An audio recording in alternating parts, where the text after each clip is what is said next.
हाँ, तो अब अपन बात करते हैं भैषज्य कल्पना की। ठीक है, आज दो योग हो गए, हृदयार्णव रस भी हो गया अपना। ठीक है, उसको भी करना है, और हेमगर्भ पोटली हो गया, उन दोनों को जो है याद करके आना।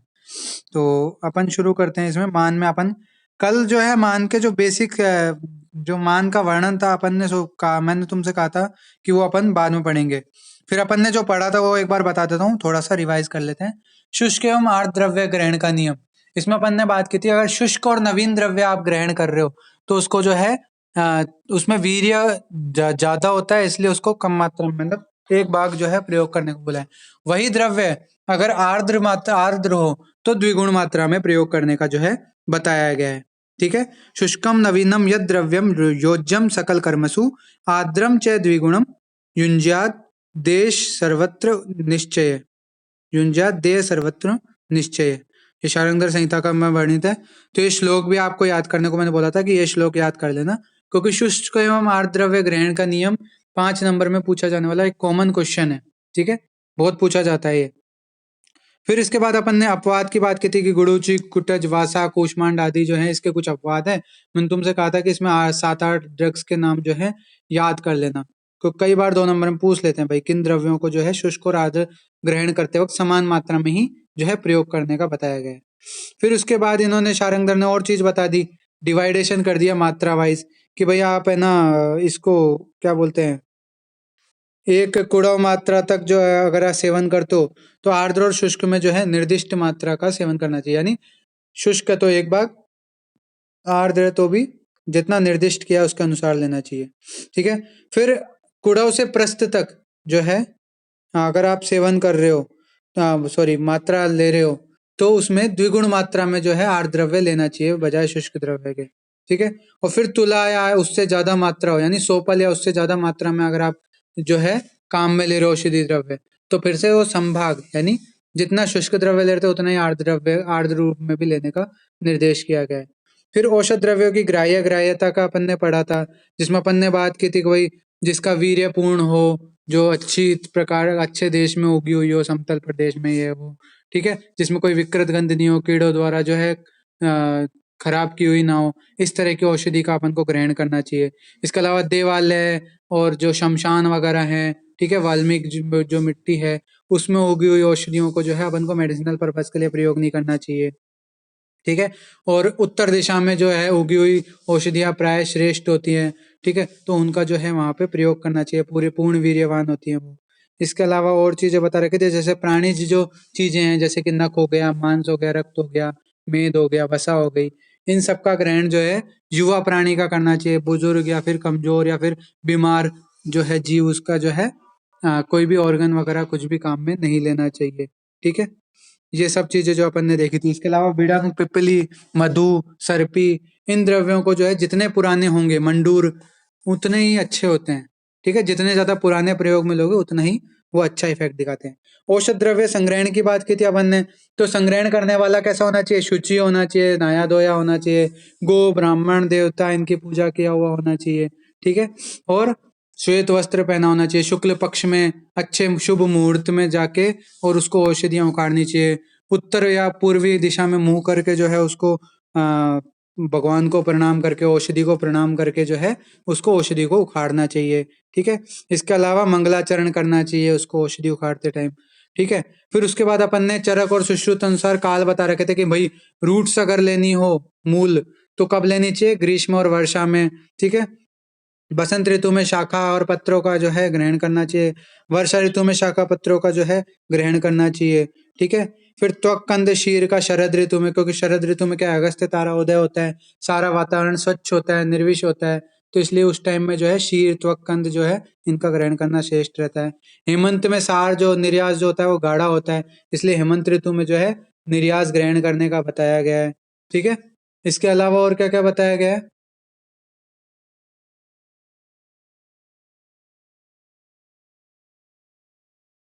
हाँ, तो इसके अलावा और भी कई चीजें बताई गई हैं, जैसे कि उष्ण वीर्य वाली औषधियां कहाँ की अच्छी होती है, जैसे विंध्याचल जैसे उष्ण पर्वतों की।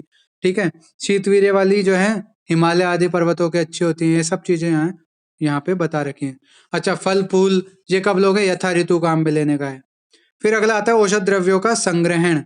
ठीक है, इसके बारे में भी अपन ने शायद बात की थी या नहीं की थी, ये बचा था अपना पॉइंट। ठीक है, औषध द्रव्यों का संग्रहण। ठीक है, सभी फल, यहां से अपन शुरू करते हैं। तो सभी फल सुपक्व होने पर गुणवान होने के कारण उसी अवस्था में संग्रहण करने चाहिए। अब जैसे कि कोई भी फल फ्रूट ले रहे हो आप, आम ले रहे हो, चाहे बील ले रहे हो, चाहे कभी कुछ भी ले रहे हो, पके हुए काम में लेते हो ना, तो वो इसलिए यहाँ पे बता रखा है कि सभी जब अच्छी प्रकार से पक जाए ना फल फ्रूट, उसके बाद उसी समय उनको जो है ग्रहण करना चाहिए औषधीय प्रयोग के लिए। अब बिल्व जो है वो थोड़ा एक्सेप्शन है। बिल्व जो है वो कच्चा या अपक्व लेना ही श्रेष्ठ होता है। क्यों? क्योंकि जो है कच्चा जो बिल्व है वो अपन को जिस पर्पज से, ग्राही पर्पज से जो है काम में लेना होता है बिल्व को, तो वो कच्चा जो बिल्व है वो ग्राही पर्पज से काम आता है। जो पक्व बिल्व है वो जो है अनेक रोग उत्पत्ति करने वाला होता है। ऐसे ही मूलक जो है, जैसे कच्ची मूली जो है वो काम में लेनी चाहिए, पकी हुई मूली जो है वो अनेक रोग उत्पन्न करने वाली, वात प्रकोपित करने वाली टाइप की होती है। ठीक है, ये सब बता रखा है। अब कृमि जुष्ट, रोग ग्रसित, अधिक पका हुआ, सड़ा हुआ, अकाल में उत्पन्न जो अपक्व अल्प पक्व फल होता है वो अग्राह्य होता है, उसको जो है ग्रहण नहीं करना चाहिए। ठीक है, फिर यहाँ पे अब बता रखा है अधिक मोटे मूल वाली औषधियों के मूल की छाल काम में लेनी चाहिए, छोटी मूल वाली औषधियों के पंचांग। ठीक है, वट आदि वृक्षों की त्वक, जैसे आपने पंचवलकल पढ़ा है ना, तो पंचवलकल की अपन क्या काम में लेते हैं, छाल काम में लेते हैं, तो वट आदि वृक्षों की त्वक। बीजक आदि वृक्षों का सार काम में लेते हैं, जिनका निर्यास निकलता है उनके निर्यास काम में लेते हैं, जैसे कि शालमली का निर्यास, ठीक है, शल्लकी का निर्यास, ऐसे ही ये बीजक का निर्यास। ठीक है, तालिस आदि के पत्र, तालिस पत्र, त्वक, ठीक है, एला, एला के तो खैर अपन बीज वगैरह काम में लेते हैं। ठीक है, तो तालिस पत्र हो गया, या फिर बासा के या फिर नीम के पत्र काम में लेते हैं अपन, वो सब। त्रिफला आदि के फल, त्रिफला में क्या आते हैं, अमल की, हरित की, विविध की, इनके अपन क्या लेते हैं, फल मज्जा काम में लेते हैं ना, तो फल इनके काम में लेते हैं। धातकी के पुष्प काम में लेते हैं। ठीक है, विष्णुई का क्षीर काम में लेता है, तो दूध लिख रखा है यहाँ पे। विदारी का कंद, सर्जरस, सर्जरस जैसे प्लांट्स की जो है गोंद काम में लेते हैं अपन। ठीक है, अखरोट आदि की जो है मज्जा का अपन को ग्रहण करना चाहिए। ये प्रयोज्यांग की तरह हो गए कि इन द्रव्यों को अपन को ये प्रयोज्यांग काम में लेने चाहिए। ठीक है, फल जैसे त्रिफला हो गए। हाँ बोलो।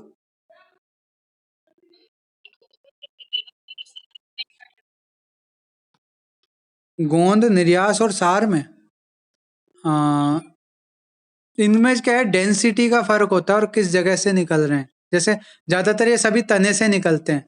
जो जैसे गोंद होती है वो क्या होती है, वेस्ट मटेरियल होता है। वैसे तो वेस्ट, तीनों ही वेस्ट मटेरियल होते हैं, तीनों ही जो होते हैं मेनली वेस्ट मटेरियल ही होते हैं। निर्यास और सार एक ही चीज है। ठीक है, निर्यास और सार में ज्यादा अंतर नहीं होता। गोंद जो होती है वो इनमें क्या है, कंपोजिशन का फर्क होता है। जैसे गोंद होती है उसमें जो है म्यूकस वगैरह ये सब ज्यादा होते हैं, जो मतलब प्लांट के जो है ना वो ज्यादा होते हैं निर्यास में। जबकि जो भी अपना फ्रूट्स, मतलब इनका जो पत्तियां भोजन बनाती है ना, मेनली निर्यास में वो होते हैं। बाकी डिफरेंस जो है ना इनका, मैं तुम्हें कल बता दूंगा, अभी मेरे को एग्जैक्ट अंतर इनका याद नहीं। ठीक है, तो मैं इनका अंतर जो है कल बताऊंगा, क्लास में बताऊंगा, है ना। निर्यास का सार, निर्यास, सार, गोंद और शीर, चारों का जो है अंतर मैं बता दूंगा। ठीक है, कल बताता हूँ क्लास में। सार किसका लेते हैं, जैसे खदीर सार, देवदारू का सार, चंदन का सार, विजय सार। ठीक है, ये सब आपने पढ़े हुए भी हैं, पर्याय। बीजक का विजय सार पर्याय आपने पढ़ा है। तो ये जो इनका ऐसे प्रयोग करना चाहिए। ठीक है, फिर इसके बाद इन्होंने बता रखा आगे, पत्र किसके, ताली, रासना, सनाए, तुलसी, पटोल, वासा, तेजपत्र। तो पत्र इनके प्रयोग करने का बोला गया है। ठीक है, फिर इसके अलावा यहाँ पे बता रखा है कि पुष्प किसके हैं। इस तरह से प्लांट बता रखे हैं, आप दो दो तीन तीन प्लांट याद कर लेना कि पुष्प किसके लोगे, धातकी, शतपत्री, कमल, मधुक, सॉरी ये मधुक है ये। ठीक है, हाँ लवंग, इनके बीज किसके काम में लेना चाहिए, मदन फल के याद ही है आपको, आत्मगुप्ता, जयपाल के बीज, एरंड बीज। ठीक है, इनके बीज काम में लेना चाहिए। निर्यास, गुग्गुलू, सर्जरस, शल्लकी, शालमली, इनके निर्यास काम में लेने चाहिए। कांड किसके काम में लेने चाहिए, दारू, हरिद्रा, देवदारू, सरल, चंदन, इनके। पंचांग किसके, पंचांग में आप एक चीज याद कर सकते हो, नारियल हो गया, नींब हो गया, इनके पंचांग काम में ले सकते हैं, अगर आपको नाम याद नहीं है तो। बाकी दुर्वा, कुश, काश, जो भी मतलब घास वाले जो वर्ग आ जाते हैं ना, उनके जो है पंचांग काम में लेते हैं। ठीक है, शालपर्णी प्रश्नपर्णी के पंचांग काम में लेते हैं। शार किसका? शार आपको जो है अष्टशारों के नाम याद हैं, तो वो सब लिख सकते हो। अपामार्ग, ठीक है, यौक्षार, तिलनाल, पलाश, स्नूही, चिंचा, ये सब आप लिख सकते हो। शीर, अर्क, स्नूही, वटशीर, ये आपको सब आराम से लिख लोगे एग्जाम्पल। मज्जा, काजू, बादाम, पिस्ता, इनके मज्जा काम में लेते हैं। त्वक, त्वक जो है पंचवल कला, आप इसमें आराम से लिख सकते हो त्वक में। ठीक है, अशोक, लोद्र, दालचीनी, अर्जुन, वट, उदुम्बर, अश्वत्थ, पारिश, प्लक्ष, ये सारे लिख सकते हो आप इसमें। ठीक है, तो ये हो गया आयुर्वेद के अनुसार जो है औषध द्रव्य संग्रहण। मॉडर्न के अकॉर्डिंग क्या है कि किसी औषधि वृक्ष आदि के परिपक्व होने पर ही विभिन्न प्रयोज्यांगों का ग्रहण करना चाहिए। मूल का शरद वसंत ऋतु में, ठीक है, जो है पूर्ण रूप से डेवलप्ड होती है, तो उनका तब ग्रहण करना चाहिए। ठीक है, यहाँ पे इन्होंने ये बता रखा है कि मूल को शरद या वसंत ऋतु में, पत्र परिपुष्ट होने, फल पाक होने पर, पत्र को वनस्पतियों में पुष्प पूर्ण रूप से खिलने एवं फल परिपक्व होने के मध्य काल पर, कुछ पुष्प को थोड़ा खिलने और कुछ को पूर्ण खिलने पर, ठीक है, फल को सुपक्व होने पर, बीज को पूर्ण रूप से फल पकने पर, और त्वक को वसंत ऋतु में या उनके उसके पूर्व या पश्चात जो है ग्रहण करने का बोला गया है। काष्ठ को शीतकाल में संग्रहण करने का बोला गया है। ये अलग अलग काल बता रखे हैं कि इन काल में जो है प्लांट के इस पार्ट को जो है ग्रहण करना चाहिए इस तरह से। इस प्रकार प्राचीन आचार्यों के नियमानुसार आधुनिक आचार्यों के नियमानुसार ही औषधियों का ग्रहण करना चाहिए। यानी इनके ऑलमोस्ट सिमिलर टाइप का बता रखे कि जो आधुनिक आचार्य कौन है, 16वीं शताब्दी और उसके बाद जो है आधुनिक काल माना जाता है। तो भाव प्रकाश वगैरह ने जो भी बताया ना, वो सब आधुनिक काल में माना जाएगा। ठीक है, अन्यथा चिकित्सक द्वारा औषधि द्रव्यों के औषधि योग निर्मित करने पर भी रोगी के रोग पर जो है यथेष्ट लाभ प्राप्त होना संभव नहीं है। कि भाई अगर आपने इन नियमों को फॉलो नहीं किया तो जो है रोगी को जो है प्रॉपर लाभ नहीं मिलेगा। तो ये ऐसा यहाँ पे बता रखा है। ठीक है, तो ये सब औषध द्रव्य संग्रहण के नियम हो गए, विधि काल वगैरह इनकी अपन ने बात कर ली। ठीक है, अब अपना सिर्फ एक ही डाउट यहाँ पे बचता है, क्या? कि सार, निर्यास, गोंद और शीर में क्या अंतर है। ठीक है, ये डाउट मैं आपका कल पूरी तरह क्लियर कर दूंगा। बाकी जो है नियम बेसिक जो है अपन ने पढ़ लिए। अब मान प्रकरण का जो फर्स्ट पार्ट है अपन उसके बारे में एक बार देखेंगे। जो अपने मान है ना मेन, उनको जो है अपन पढ़ेंगे। मान कंप्लीट हो जाएगा फिर अपना जो है एक इम्पोर्टेंट टॉपिक कंप्लीट हो जाएगा, फिर पंचविध कषाय कल्पना चलेंगे अपने। ठीक है, मान प्रकरण। तो मान प्रकरण में अपन ने अब तक क्या क्या पढ़ लिया? तो शुष्क एवं आर्द्र द्रव्य ग्रहण का नियम पढ़ लिया, ग्राह्य ग्राह्यत्व पढ़ लिया, नौ पुराण द्रव्य ग्रहण का नियम पढ़ लिया। अब पढ़ना है अपन को प्राचीन एवं अर्वाचीन मतानुसार जो है मान का अध्ययन। ठीक है, मान की निरुक्ति, मीयते अनेन इति मानम, यानी जिसके द्वारा पदार्थ को मापा या तोला जाए उसको मान कहा जाता है। ये मान का निरुक्ति हो गई। अब बात करते हैं अपन मान का प्रयोजन या मान की परिभाषा की। ये अपन पहले बात कर चुके। न मानेन विना युक्तिर द्रव्याणाम जायते क्वचित अतः प्रयोग कार्यार्थम मानम अत्रोच्यते मया। ठीक है, कि भाई मान के बिना जो है कोई भी युक्ति जो है सफल नहीं होती है। ठीक है, इसलिए कोई भी प्रयोग करते वक्त, कोई भी कार्य करते वक्त जो है मान को जो है जान लेना चाहिए, मान को जो है अपन को प्रयोग में लेना चाहिए। ठीक है, तो मान का ज्ञान के बिना रोगग्रस्त व स्वस्थ शरीर पर द्रव्यों का प्रयोग नहीं किया जा सकता है, क्योंकि औषध एवं आहार द्रव्यों को विभिन्न मात्राओं की कल्पनाओं को एक निश्चित मान में ही जो है प्रयोग किया जाता है। ठीक है, महर्षि अग्निवेश के अनुसार चिकित्सक को चिकित्सा करते समय दोष, भेषज, देश, काल, वय, शरीर, सार, आहार, सातवें सत्व, प्रकृति, आयु, इनके मान का ज्ञान होना अति आवश्यक है। ये सब आप पढ़ते ही हो कि भाई जो है, इसलिए तो दशविध परीक्षा भाव, दशविध परीक्षाएं, ये सब चीजें क्यों बताई गई है? ये सब मान से रिलेटेड ही है, जिससे अपन क्या है रोगी व रोग का जो है बल, काल, इनका जो है अपन अंदाजा लगाते हैं और इनके बेसिस पे ही जो है पेशेंट का ट्रीटमेंट करते हैं। ठीक है, मान के भेद, तो पहले के जमाने में दो तरह के जो है भेद हुआ करते थे, कालिंग मान और मागध मान, जिसमें मागध मान जो है श्रेष्ठ माना जाता था और कालिंग मान जो है उससे थोड़ा कम श्रेष्ठ या निकृष्ट माना जाता था। ठीक है, तो यहाँ पे यही बता रखा है, आचार्यों ने 2 प्रकार के मान बताए हैं, कालिंग मान और मागध मान। कालिंग मान से मागध मान को श्रेष्ठ बताया गया है। संभवतः मगध जो है बिहार वाला इलाका और कालिंग जो है उड़ीसा प्रदेशों में सर्वप्रथम प्रचलित होने से जो है ये नामकरण किया गया है। यानी ये बताया गया कि संभवतः जो है मान का सबसे पहले इन 2 रियासतों में सबसे पहले शुरुआत हुई थी, इसलिए जो है इनके नाम पे ही मागध और कालिंग मान नाम दिया गया है। बाकी प्राचीन कोश ग्रंथों में 3 प्रकार के और मान बताए जाते हैं जो द्रव्य की कंसिस्टेंसी के बेस पे, जैसे पोतव मान जो सॉलिड मटेरियल है उनके जो है तुला से नापा जाता था और पोतव मान कहा जाता था। द्रव पदार्थों को कुड़व पात्र से मापा जाता था और उसको ध्रुवयमान कहा जाता था।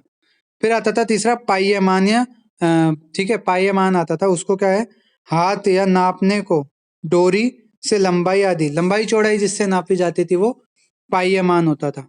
ठीक है, समझ में आ गए 3 प्रकार के मान। पोतव मान जिससे सॉलिड का जो है अपन वेट वगैरह जो है मेजर करते थे, जैसे कि तुला से जिसका वेट मेजर करते थे। ठीक है, फिर उसका ध्रुवयमान कुड़व पात्र से जिसका जो है वेट मेजर करते थे। और फिर तीसरा आता है पाह्यमान। पाह्यमान में क्या आता है, जिसमें अपन लंबाई चौड़ाई नापते थे डोरी या फिर हाथ से।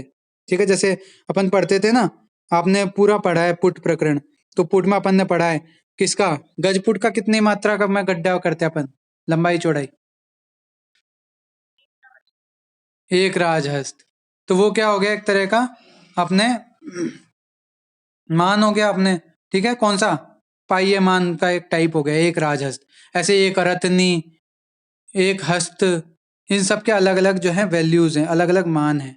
ठीक है, अब अपन आते हैं चरक के पोतव मान या मागध मान पे। ठीक है, तो इसके बारे में पढ़ने के लिए एक बार मैं आपको जो है पीडीएफ चेंज करो जो मैंने ग्रुप में भेजी है, वो ट्रिक सहित बताऊंगा।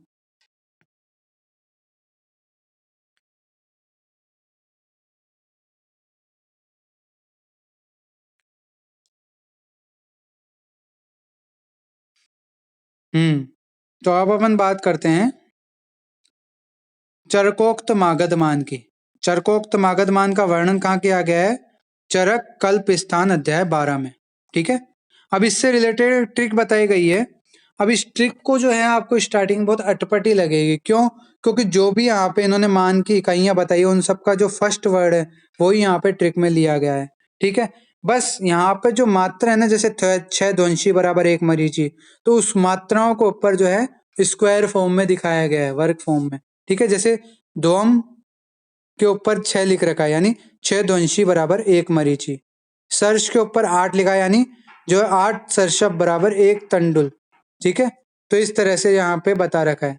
तो ध्वम, सर्ष, तंडुधा, यवांडिका, माश, शाकोक शुप प्रकुमा, प्रा, द्रोशुगो, इस तरह से जो है आपको ये ट्रिक याद करनी है। फिर इसके ऊपर के जो आपके वर्ग हैं, स्क्वायर्स हैं, उनको याद करना है, जैसे 6 8 2 4 3 2 4 2।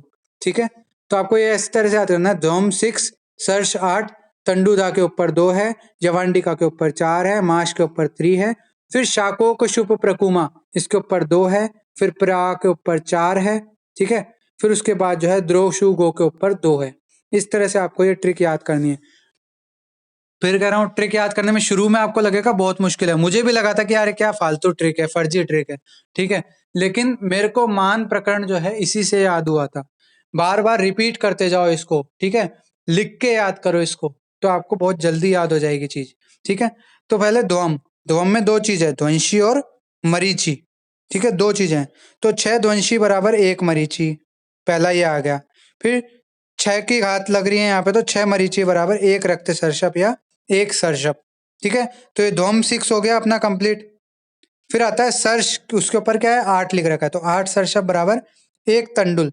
ठीक है, इसमें क्या है, जो 1 वाला मान है ना वो तो आगे वाला लिखना है, और बाकी घात वाला जो है आप लिखोगे। जैसे ध्वम में ध्वंशी और मरीची आ रहे हैं, तो 6 ध्वंशी बराबर 1 मरीची। फिर मरीची के बाद सर्ष आ रहा है, यानी 6 मरीची बराबर 1 सर्षप हो गया।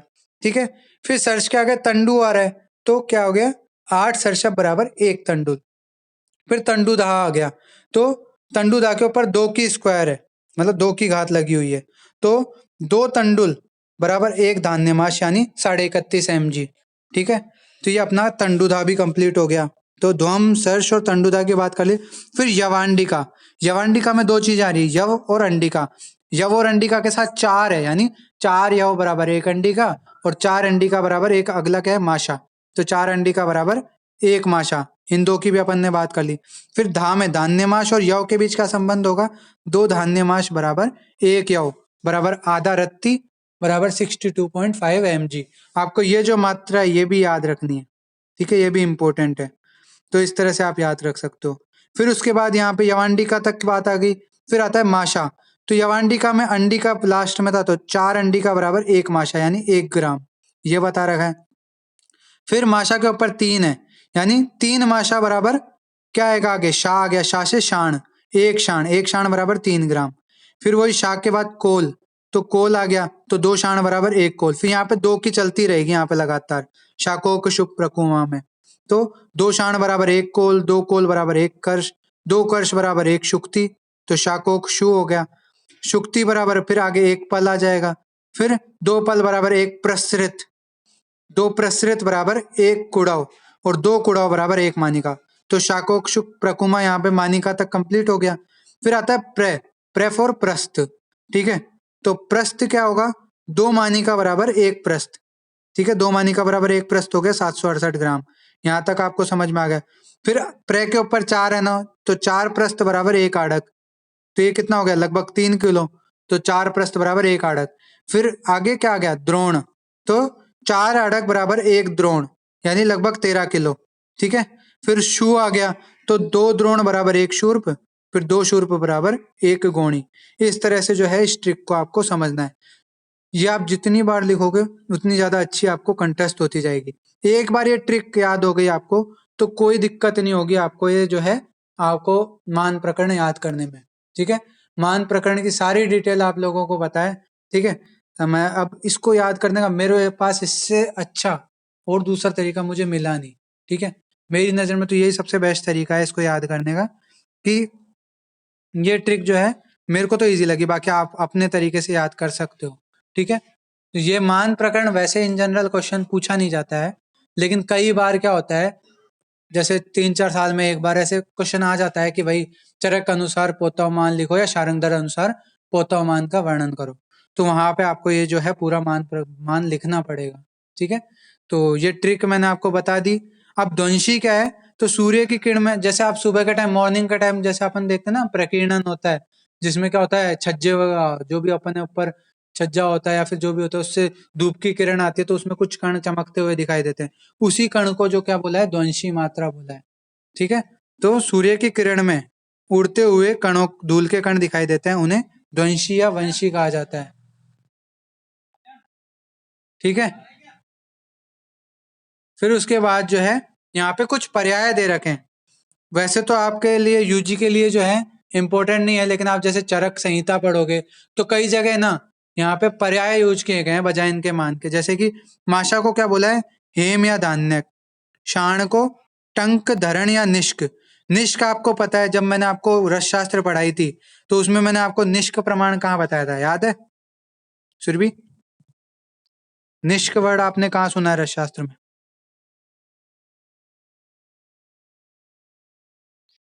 रसलिंग निर्माण, जो भारत के महादेव जी निर्माण किए थे ना रसशाला के लिए, तब अपन ने पढ़ा था ना कि स्वर्ण लिया था कितना, भारत लिया था कितना। हम्म,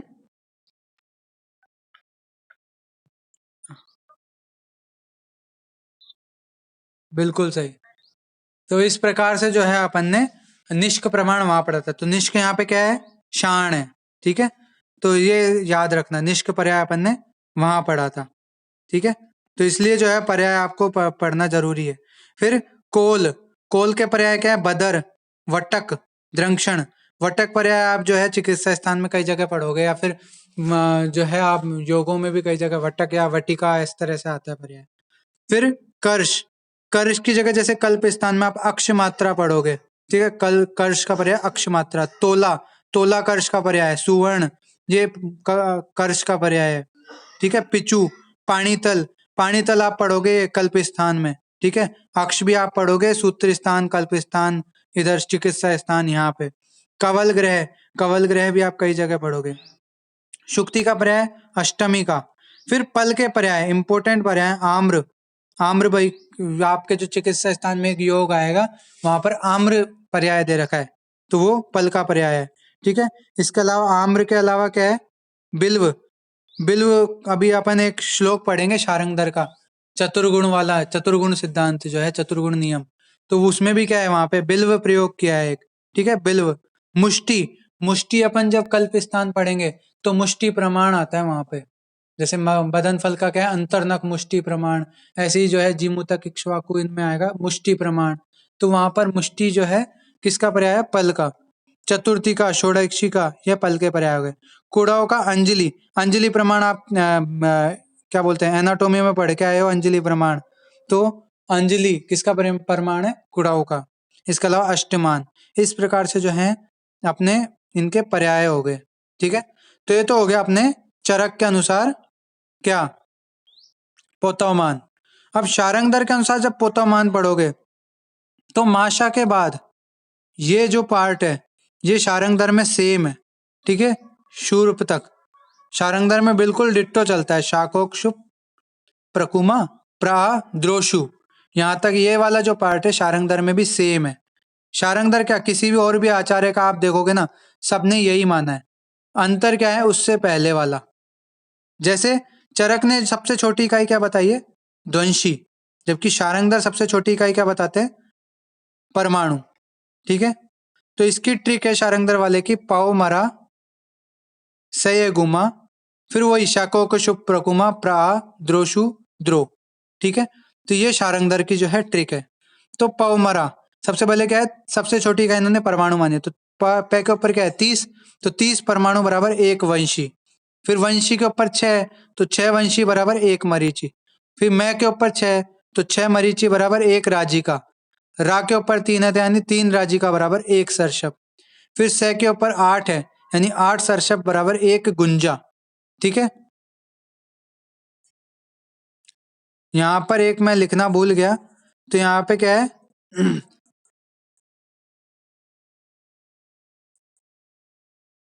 हम्म, एक सेकंड रुको, एक बार एक चीज कंफर्म करनी है मेरे को। क्या हुआ, मिस्टेक हुई क्या कोई, या तो ट्रिक में कुछ मिस्टेक की है मैंने।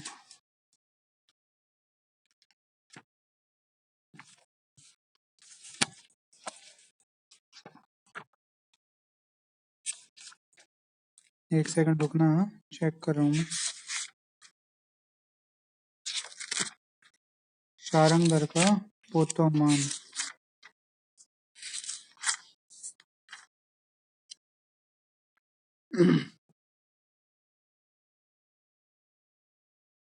हाँ यहाँ पे एक मिस्टेक है, 8 सरसप बराबर,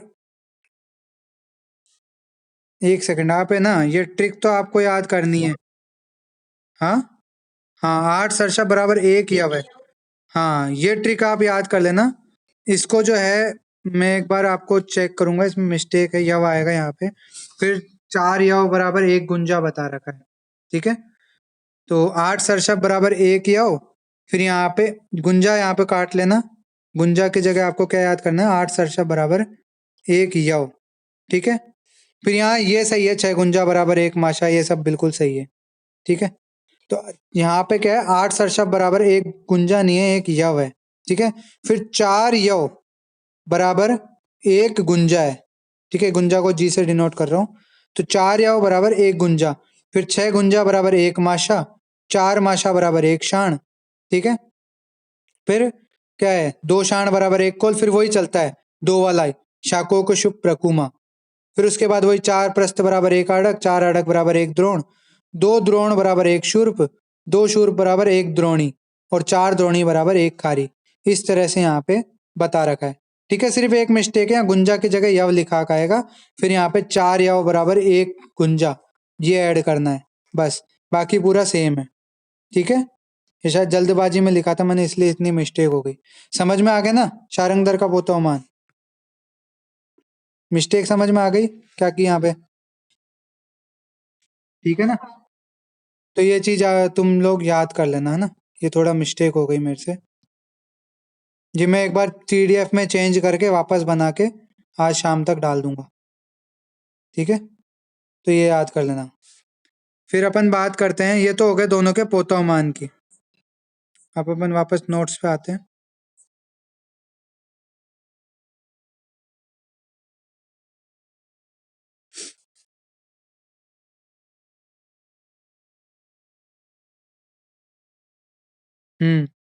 मान के भेद फिर पोतोमान अपन ने देख लिया था।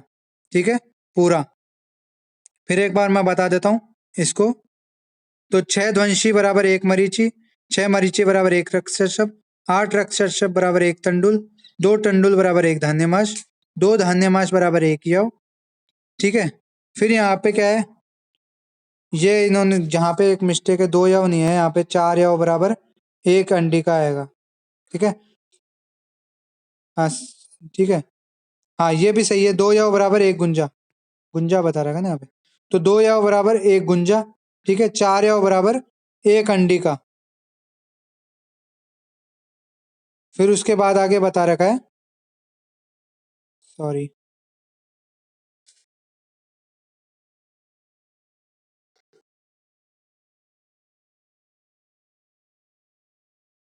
फिर यहाँ पे बताएगा 4 अंडिका बराबर 1 माशा, 3 माशा बराबर 1 शाण, फिर वही 2 शाण, 2 कोल, 2 कर्ष, 2 शुक्ति, 2 प्रसृत, 2 कुड़ा, 2 मानिका।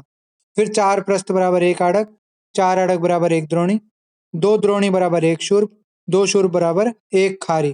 फिर 32 शूर बराबर 1 वाह, ये याद करने की जरूरत नहीं है भी नहीं काम का। 100 पल बराबर 1 तुला, ये याद कर सकते हो। ठीक है, 4800 जो है ग्राम या 4.8 kg। ठीक है, यह मान शुष्क द्रव्यों का कहा गया, आर्द्र द्रव्य एवं द्रव द्रव्यों का जो है मान दुगुना लेना चाहिए। आचार्य चरक ने गुंजा को मान में नहीं लिखा है। ठीक है, प्रसंगानुसार 2 यव बराबर 1 गुंजा लिखा गया है। प्रसंगानुसार मतलब ऐसे ही लिखा गया है, वो जोड़ा गया है, वो असल में है नहीं। ठीक है, चरक ने तो क्या है डायरेक्ट 4 यव बराबर 1 अंडिका बताया, उन्होंने गुंजा नाम से कुछ नहीं बताया।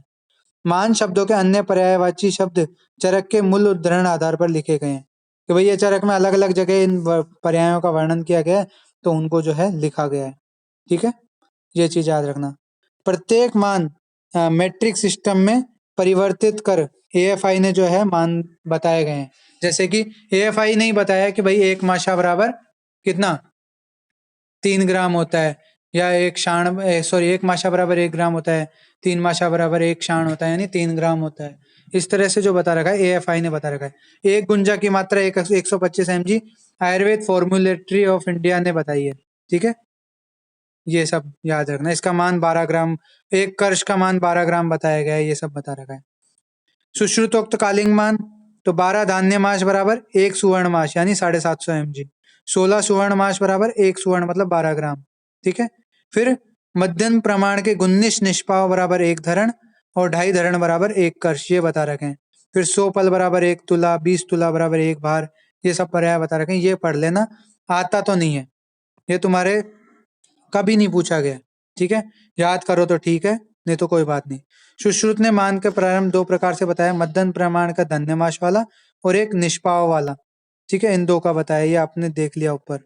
ठीक है, निष्पाव वाला भी है, धान्यमाश वाला भी है, तो ये दोनों आपने देख लिए। ठीक है, फिर सुश्रुत का कालिंग मान है जो मागध मान से लघु होता है। ये सब बातें कर रखी हैं, ये सब फालतू बातें। फिर सारंगोक्त मागध मान, ये अपन ने बात कर ही ली। 30 परमाणु बराबर 1 वंशी, 6 वंशी बराबर 1 मरीचि, 6 मरीचि बराबर 1 राजिका, 3 राजिका बराबर 1 सरसप।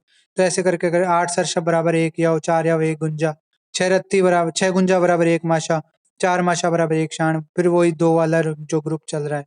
फिर 4 प्रस्थ बराबर 1 आड़क, 2 आड़क बराबर 1 द्रोण, फिर द्रोणी शूर्प खारी, ये सब आ जाते हैं। ठीक है, तो ये याद रखना। फिर पर्याय जो मैंने आपसे पहले ही बात कर ली थी, कि विभिन्न पर्याय जो है मैंने आपको काम काम के पर्याय बता दिए, वो आप पढ़ लेना। ठीक है, ये विभिन्न पर्याय बता रखे हैं, ये सब आप पढ़ लेना। फिर जो आता है इनमें तुलना बताई गई है। ठीक है, तुलना में जो है यहाँ पे बता रखा है कि यद्यपि तीनों आचार्यों के प्रारंभिक मान परिभाषाओं रत्ती, माशा, शाण, कर्ष तक में अंतर है, किंतु कर्ष से आगे के सभी मान जो है वो समान है। जैसे कि चरक ने 8 रत्ती बराबर 1 माशा माना है, 3 माशा बराबर 1 शाण माना है और 12 माशा बराबर 1 कर्ष माना है। ठीक है, चरक का हो गया। सुश्रुत ने 12 धान्य मास बराबर 1 सुवर्ण मास, 16 माशा बराबर 1 कर्ष ये माने हैं। ठीक है, शारंगधर ने 6 रत्ती बराबर 1 माशा, जबकि चरक ने क्या है 8 रत्ती बराबर 1 माशा माना है। वैसे ही शारंगधर ने 3 माशा बराबर 1 शाण, जबकि चरक ने 4 माशा बराबर 1 शाण माना है। ठीक है, फिर जो है चरक ने 12 माशा बराबर 1 कर्ष माना है, जबकि शारंगधर ने 16 माशा का 1 कर्ष माना है। तो ये इनमें डिफरेंसेस है। कई बार जो है 5 नंबर में या 2 नंबर पूछ लेते हैं कि चरक और सुश्रुत में जो है चरक और शारंगधर के पोतव मान में जो मतभेद है उनको जो है स्पष्ट कीजिए, या चरक और शारंगधर में बताए गए मतभेदों का पोतव मान में बताए गए मतभेदों को बताइए। तो वो आपको यहाँ पे एक टेबल बना के लिखना है यहाँ से। ठीक है, तो ये हो गया। इस प्रकार जो है तीनों आचार्यों ने 96 रत्ती का कर्ष माना है और शाण 24 रत्ती का माना है। तीनों आचार्यों ने शाण, कौल, कर्ष एक जैसे माने हैं। ठीक है, तो वैषम्य होते हुए भी इनमें समानता है। इस तरह से आप याद कर सकते हो। फिर शारंगोक्त कालिंग मान ये पूछा तो नहीं गया, फिर भी आप देख लेना। 12 गौर षर्षभ बराबर 1 यव, 2 यव बराबर 1 रत्ती, 3 रत्ती बराबर 1 वल्ल, 8 रत्ती बराबर 1 माशक, 7 रत्ती बराबर 1 माशक। ठीक है, 4 माशक बराबर 1 शाण, 6 माशा बराबर 1 गद्याण, 10 मास बराबर 1 कर्ष, 4 कर्ष बराबर 1 पल। ठीक है, 4 पल बराबर 1 कुड़व। याद हो जाए तो ठीक है, नहीं तो आज तक पूछा नहीं गया ये चीज। ये इंपॉर्टेंट है, 2 नंबर में बहुत ज्यादा पूछा जाने गया वाला क्वेश्चन है कि शारंगधरोक्त चतुर्गुण नियम को बताइए। 2 नंबर का क्वेश्चन पूछते हैं इन जनरल। क्या है? माश टंकाक्ष बिलवानी, कुड़व प्रस्थमाड़कम, राशिर गौणी खारी केती, यथोत्तर चतुर्गुणा। कि शारंगधर ने जो है मागध मान के सामान्य रूप को समझने के लिए चतुर्गुण सूत्र का निर्देश किया है। जैसे 4 मास बराबर 1 टंक, टंक किसका पर्याय अपन ने पढ़ा था? शाण का। तो 4 माशा बराबर 1 शाण। फिर 1 माशा बराबर कितना, लगभग कितना था? लगभग 750 mg का। तो 1 शाण बराबर कितना हो गया? 3 ग्राम का ही हो गया। फिर टंक के बाद अक्ष है, अक्ष किसका पर्याय था? कर्ष का। तो 4 टंक बराबर 1 अक्ष, मतलब 4 शाण बराबर 1 कर्ष, आपको पता लग गया। फिर आगे आ गया बिल्व, बिल्व किसका पर्याय था? पल का। तो 4 अक्ष बराबर 1 बिल्व। फिर कुड़व, ठीक है, तो 4 बिल्व बराबर 1 कुड़व। फिर प्रस्थ आ गया, 4 कुड़व बराबर 1 प्रस्थ। फिर आड़क आ गया, 4 प्रस्थ बराबर 1 आड़क, ये अपन पढ़े ही है। फिर राशि आ गया, तो 4 आड़क बराबर 1 राशि। ठीक है, गौणी आ गया, 4 राशि बराबर 1 गौणी। फिर खारी आ गया, 4 द्रोणी बराबर 1 खारी। इस प्रकार से चतुर्गुण का नियम है, ये आपको श्लोक सहित याद रखना है। मांस टंकाक्ष बिलवाणी, कुड़व प्रस्थमाड़कम, राशिर गौणी खारी केती, यथोत्तर चतुर्गुणा। ठीक है, तो शारंगधर का चतुर्गुण का सूत्र आपको याद हो गया। ये पूछूंगा कल मैं श्लोक। ठीक है, जो जो श्लोक मैं बोल रहा हूँ ना याद करने, उनको याद कर ही लेना। चतुर्गुण का नियम तो याद करना ही है। ठीक है, तो ये आपके लिए बहुत इंपॉर्टेंट है। फिर ध्रुवयमान, ध्रुवयमान की सबसे छोटी इकाई बिंदु है। ठीक है, अब बिंदु इकाई को कैसे अपन समझेंगे कि प्रदेशिनी यानी तर्जनी अंगुली में 2 पर्वों में किसी द्रव द्रव्य तेल, जल, दुग्ध, स्वरस, क्वाथ आदि को डुबोकर ऊंचे उठाते हैं, फिर उससे जो एक बूंद गिरती है ना, उसको बिंदु मात्रा बोला गया है। ठीक है, तो जैसे ये आपकी अंगुली है, ठीक है, ये आपकी इंडेक्स फिंगर है, इसमें 1 2, ठीक है, फिर उसके बाद जो आपका ये हाथ के पार्ट में ऐड हो जाती है। तो आपको कहाँ तक डिप करना है, ये आपका मान लो एक कटोरी है, उसमें आपका कोई ऑयल भरा है, तो यहाँ तक डिप करनी है। 2 आपके जो है इस लेवल तक, 2 पोरवों तक जो है इसको डिप करनी है। फिर बाहर निकालते हैं डिप करके, तो उसमें क्या होता है, जैसे अंगुली है, ठीक है, इसमें यहाँ पे जो एक बूंद टपकती है, इस बूंद की जो मात्रा होती है वो क्या होगी? बिंदु मात्रा। समझ में आ गया? तो ये बिंदु मात्रा बता रखी है। ठीक है, फिर उसके बाद अपन आगे बात करते हैं। 8 बिंदु बराबर 1 शाण, ठीक है, 32 बिंदु बराबर 1 शुक्ति, 64 बिंदु बराबर 1 पानी शुक्ति। ये इन्होंने ध्रुवयमान बता रखा है। कुड़ा पात्र 2 नंबर में पूछी जाने वाली परिभाषा है, याद कर लेना। श्लोक याद हो तो श्लोक, नहीं तो इसकी हिंदी तो याद करनी है। मृदु वृक्ष, वेणु, लोहा दे, भाण्डैर् यत् चतुरंगुलम विस्तीर्णम च तथोच्चम च तन्मानव कुड़म वदेत। कि मिट्टी या काष्ठ या बांस या लोहे का जो है आदि से बने हुए 4 अंगुल लंबे चौड़े ऊंचे यानी गहरे पात्र को कुड़व पात्र कहा जाता है। इस पात्र में जितना द्रव भरा जाता है उसको कुड़व मान कहते हैं। एक कुड़व बराबर, जो इसको एक कुड़व पात्र में जितना जल या कोई भी लिक्विड आता है ना उसको एक कुड़व मान बोला गया है। ठीक है, तो ये द्रव अपन ने क्या क्या पढ़ लिया, अपन ने पोतवमान पढ़ लिया, ध्रुवयमान पढ़ लिया। अब बचा पाह्यमान या दैर्घ्यमान। ठीक है, पाह्यमान क्या होता है, इसका आयुर्वेद में स्पष्ट उल्लेख नहीं है, फिर भी क्या, अंगुलमान, ठीक है, वितस्ती, अरितनी, ठीक है, व्याम, इन सब को शब्दों का जो है उल्लेख मिलता है। सबसे छोटी इकाई अंगुल मानी गई है। 1 अंगुल मतलब 8 यों के मध्य सुई पिरोने जितने जो लंबाई होती है उसको 1 अंगुल बताई गई है। तो 12 अंगुल बराबर 1 वितस्ती, 22 अंगुल बराबर 1 अरत्नी, 24 अंगुल बराबर 1 हस्त, ठीक है, 30 अंगुल बराबर 1 राजहस्त, 4 हस्त बराबर 1 जो है याम। ठीक है, इस तरह से आप याद कर सकते हो। ये अपना क्या हो गया, पाह्यमान।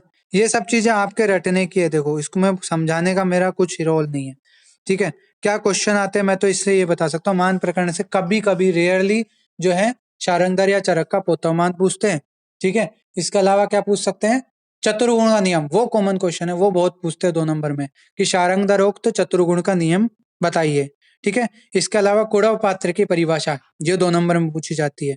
ठीक है, तो ये जो है कॉमन क्वेश्चन है।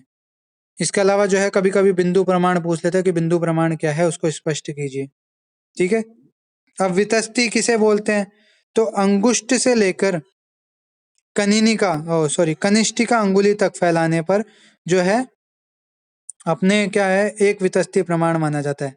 तो एग्जाम्पल के लिए, ये आपका अंगूठा, ये पहली अंगुली, दूसरी अंगुली, तीसरी अंगुली, चौथी अंगुली, और ये हाथ अपना पूरा हो गया। अब ये हाथ आपने पूरा फैला रखा है, तो फैला रखा है तो अंगुष्ठ के पोर से लेके और अंगुली तक का ये जो प्रमाण होता है पूरा, इसको क्या बोलते हैं फैलाने पर, वितस्ती प्रमाण। ठीक है, जब अपन इसको पूरा फैलाते हैं ना हाथ को, तो कुछ इस तरह का बनता है। ये अंगूठा हो गया, फिर ये पहली अंगुली, दूसरी अंगुली, तीसरी अंगुली और चौथी अंगुली, तो ये पूरा आमने सामने होता है अंगूठा और अंगुली, तो ये पूरा वितस्ती प्रमाण हो गया। ठीक है, एक वितस्ती प्रमाण। आप अपना हाथ पूरा फैलाइए, ठीक है, फिर देखिए जैसे कि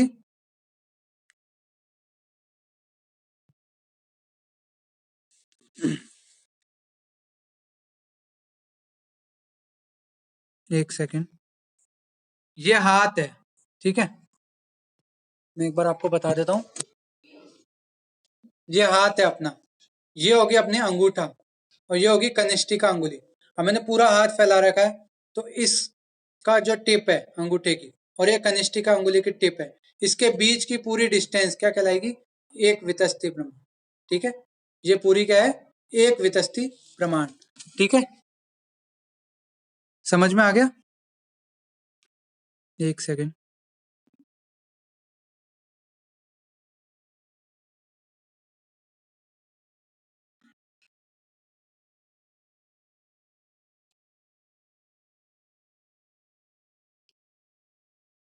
फिर अपन बात करते हैं दूसरा,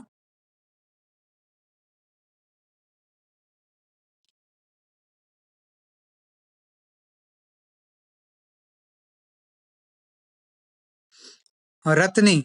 रत्नी क्या है, मुट्ठी बांधकर जितनी लंबाई हाथ की हो उसको रत्नी बोलते हैं।